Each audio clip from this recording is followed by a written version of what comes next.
The basic question will arise why we should read Aristotle today in the modern age. Modern self-help draws heavily on the abstract philosophy, but Aristotle was better to understanding real human happiness. Aristotle was an ancient Greek philosopher who contributed to the foundation of both symbolic logic and scientific thinking in Western philosophy. He also made advances in the branches of the philosophy known as metaphysics, moving away from the idealism of his mentor Plato to a more empirical and less mystical view of the nature of reality. Aristotle was the first philosopher to seriously advance a theory of virtue ethics, which remains one of the three major schools of ethical thoughts taken most seriously by contemporary philosophers. With all these contributions, he may have been the single most important philosopher in history until at least the last 18th century. Now the question, what is metaphysics? Yes, I have to say, metaphysics is the study of the abstract philosophical concepts such as time, space, being, knowing, causes, mind, matters, potentiality and actuality. Under this category, today's discussion, what did Aristotle meant by happiness or eudaimonia? He did not believe it could be achieved by the accumulation of good things in life, including material goods, wealth, status, or public recognition. But it was an internal aspect, internal affairs, private status, private state of mind. Yet neither did he believe it was a continuous sequences of blissful moods, because this could be enjoyed by someone who spent all days sunbathing or feasting. For Aristotle, eudaimonia required the fulfillment of human potentialities that permanent sunbathing or feasting could not achieve. Nor did he believe that happiness is defined by the total proportion of our time spent experiencing pleasure, as did Socrates' students Aristotle or Syrian. Aristotle evolved an ethical system named eudaimonia. The ancient Greek for pleasure is hedon, arguing that we should aim to maximize a physical and sensory enjoyment. The 18th century utilitarian Jeremy Bentham received hedonism in proposing that the correct basis for moral decisions and legislations and was whatever would achieve the greatest happiness for the greatest number. In this manifesto, an introduction to the principles of morals and legislation 1789, Bentham actually laid out an algorithm for quantitative hedonism to measure the total pleasure produced by any given action. The logarithm is often called the hedonic calculus. Bentham's disciple John Stuart Mill pointed out that such quantitative hedonism did not distinguish human happiness from the happiness of pigs, which could be provided to beat incessant physical pleasure. So Mill introduced the idea that there were different levels and types of the pleasure: bodily pleasures, that we share with animals, such as the pleasure we gain from eating or any other actions, mental pleasures, such as those we derive from the art intellectuals, debates, good behaviors, and higher and moral values, or by reading good articles or novels. This version is hedonist philosophical theory is usually called prudential hedonism or qualitative hedonism. There are few philosophers advocating hedonist theory today, but in the public understanding, when happiness is not defined as the possession of a set of external or objective good things, such as money and career success, it describes a subjective hedonistic experience or transient states of elation. The problem and which voters such views for Aristotle is that they neglect the importance of fulfilling one's potential. He cites approvingly the primordial Greek maxim that nobody can be called happy until he is dead.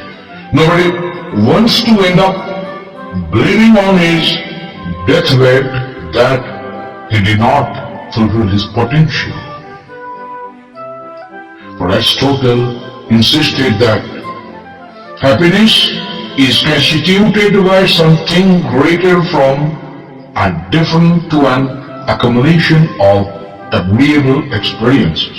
To be happy, we need to sustain constructive activities that we believe are goal-directed. These rigorous, conscious analyses of our goals and conducts and practicing virtues ethics by living well. It requires being nurtured effectively to develop your intellectual and physical capacities and identify your potential. Aristotle had strong view on education and also training yourself to be the best possible version of yourself until you do the right thing habitually on autopilot. Now, philosophers have been inquiring about the happiness since ancient time. Aristotle, when he asked what is the ultimate purpose of human existence, alluded to the fact that the purpose was what he argued to be happiness. He termed this eudaimonia, activity experiencing virtue. This will all be explained very shortly in a very brief manner. The purpose of this talk is to explore the philosophy of happiness in life, which is now very rare skill, including taking a closer look in it in the scanner of Aristotle's philosophy. In this talk, you will find some practical tips that hopefully help you immensely in your own life, to enjoy the life, to enjoy the happiness. But it is hard. Discipline is good. To be a discipline is very hard. Now come to the main points. In a brief narration of the philosophy of happiness, Aristotle's view on happiness, what is the real happiness, the value and importance of having the true happiness in one's life, and so on. Let's see. Take the journey, a look at the philosophy of happiness. Happiness is a term that is taken for granted in this modern age. However, since the dawn of time, philosophers have been pursuing the inquiry of happiness. After all, the purpose of life is not just to live, but to live in well-being condition. Philosophers ask some key questions about happiness. Can people be happy? If so, Do they want to? If people have both a desire to be happy and ability to be happy, does this mean that they should therefore pursue happiness for themselves and for the others? If they can, they want to and they ought to be happy, but how do they achieve this happiness, the goal of happiness? To explore the philosophy of happiness in life, firstly, the history of happiness will be examined. Democritus, a philosopher from ancient Greek, was the first philosopher in the Western world to examine the nature of the happiness. He put forward a suggestion that, unlike it was previously thought, happiness does not result from the favorable fate or other external circumstances. Democritus contended that happiness was the cause of mind, state of mind, introducing an subjective view as to what happiness is. A more objective view of happiness was introduced by the Socrates and his student Plato. They put forth the notion that happiness was a secure enjoyment of what is good and better. Plato developed the idea that the best life is one whereby a person is either pursuing pleasure or exercising intellectual virtues, an argument in which the next key figure is the development of philosophy of happiness. Aristotle disagreed with this. The philosophy of Aristotle will be explored in the depth. Later I am coming to the point. It was thought that a good life was denoted by seeking pleasure and satisfying physical, intellectual, social needs. In ancient times, it was also thought that it is not possible to live a good life without living in accordance with the region of morality. In the Middle Age, Christian philosophers say that whilst virtue is essential for the good life, that virtue alone is not sufficient for happiness. In the Western world, pleasure was regarded as the positive or even the same thing as happiness. From the early 19th century, happiness was seen as a value which is derived from maximum pleasure. Now, utilitarians such as the English philosopher Jeremy Bentham suggested maximum surplus of pleasure over pain as the ordinal goal of human striving. Now, utilitarians believe that moral and legislation should be based on whatever will achieve the greatest good for the greatest number of the people. Now, what is the thing called happiness? It is incredibly challenging to define happiness. Modern philosophy describes happiness as subjective well-being or people's evolutions of their own lives and encompasses both cognitive judgments of satisfaction and affective appraisals of moods and emotions. The key components of the subjective well-being are life satisfaction, satisfaction with important aspects of one's life, for example, work, relationship, health, etc. Thirdly, the presence of positive effect, and fourthly, low level of negative effects. Now, these four components are featured in philosophical material on happiness since ancient time. Subjective satisfaction is a crucial aspect of the happiness, which is consistent with the work of the contemporary philosophers Rene Salman, who described happiness as the response by a subjective to her life conditions as she sees them. Thus, if happiness is a thing, how is it measured? No.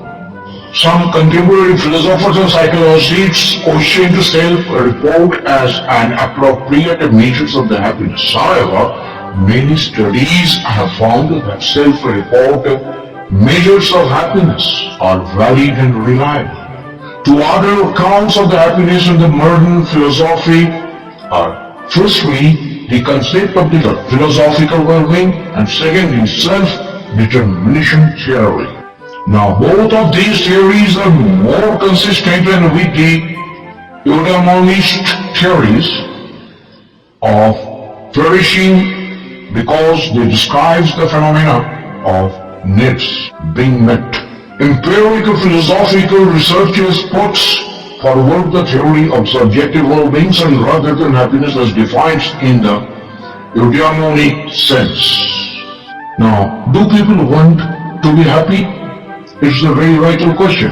The overwhelming answer is yes. Research has shown that being happy is desirable, whilst being happy is certainly not the only goal of life.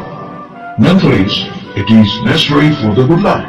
Now, what's about the Aristotle on happiness? Chances are, you have heard of the ancient Greek philosopher Aristotle. Are you aware that it was Aristotle who introduced the science of happiness? Founder of the philosophy, the first scientific institutions in Athens. Aristotle delivered a series of the lectures termed as Nicomachean, a text to present the theory of happiness. Aristotle asked, what is the ultimate purpose of human existence? He taught that our overall goal should be to pursue that which is always desirable in ourselves and never for the sake of something else.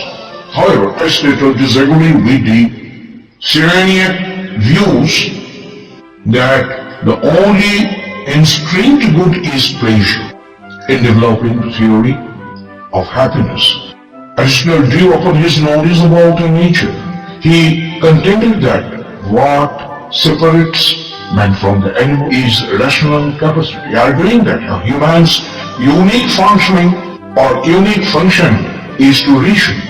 He wants on to say, alone cannot result in happiness because animals are driven by the pursuits of the pleasure, and according to Aristotle, man has the greater capacities than animal. Instead, he put forward the thoughts. Eudaimonia explained simply, eudaimonia is defined as activity expressing virtue, or what Aristotle conceived as happiness. Aristotle's theory of happiness is very important in the modern days. In just, we can say, the function of man is to live a certain kind of life, and this activity implies the rational principles, and thus the functions of a good man is the good and noble performance of this. And if any action is well performed, it is performed in accords with the appropriate excellence. If this is the case, then happiness turns out to be an activity of the soul in accordance with virtue. That's why the key component of Aristotle's theory of happiness is the factor of virtue. I repeat once again, happiness is the factor of virtue. He contended that in aiming for happiness, most important factor is to have complete virtue, or in other words, good moral characters. And that's why Aristotle identified friendship as being one of the most important virtues in achieving the goal of eudaimonia. In fact, he valued friendship very highly and described a virtuous friendship as the most enjoyable, combining with pleasure and virtues. That's all for the day, but not all for the philosophy of Aristotle. Thank you very much.